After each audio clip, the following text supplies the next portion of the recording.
What is your earliest memory of Pitcairn? Getting whooped for being in a sulfur creek. We used to sneak through the tunnel. Well, of course, that's not my earliest. My earliest recollection of Pitcairn is probably about 8 years old. And there was garages right across the street from where I lived. And in between the two garages, there was a space of about 2 feet. Well, we were sitting in between the garages behind the weeds with a cigarette butt. We were just puffing away, not knowing that my mother was sitting on the porch in the second-floor apartment of Barney Hughes' apartment, and she could see the smoke rising up out of the weeds. And so she came quietly up, but it wasn't too quietly going home. That's my earliest recollection of something happening in Pitcairn. But there's many other things, like I say, swimming in the sulfur creek when you weren't supposed to be there, and you never could understand how she knew you were in the sulfur creek, but you just smelled like a sulfur ball. And I don't know if the kids still go down there or not. It's, I guarantee you, it's much cleaner now than it was then. Not that much. Maybe just a little bit. Okay. How is Pitcairn now different from what it was like when you were a child? Oh, Pitcairn now is too calm.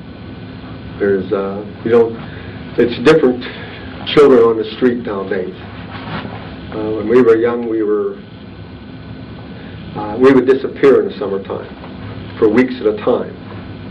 As I telling Dawn, I can take you out to Route 48 up through Mosside and probably show you 4 or 5 spots where we had cabins built, as we called them. They were no more than tin roofs from tin from the railroad teardown that we put on top of 4 poles and would sleep under them at night and come back into town only long enough to get some more food and go back out again and come back in on weekends to go to church.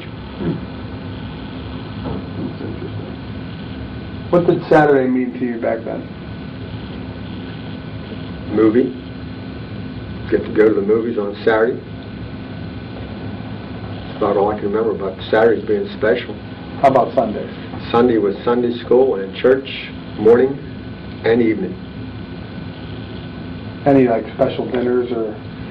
No, they had covered dish dinners, but father and son banquets were the big thing that they had, and you'd sit there and try to eat. And in later years, why, I had young kids try to out-eat me, and that was always a lost cause. How did you keep cool in the summer? Take off clothes and head for the creek.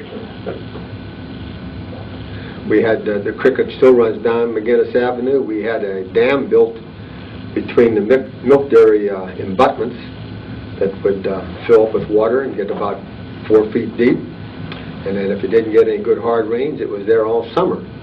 Or if you just had nice gentle rains, why, it would go through.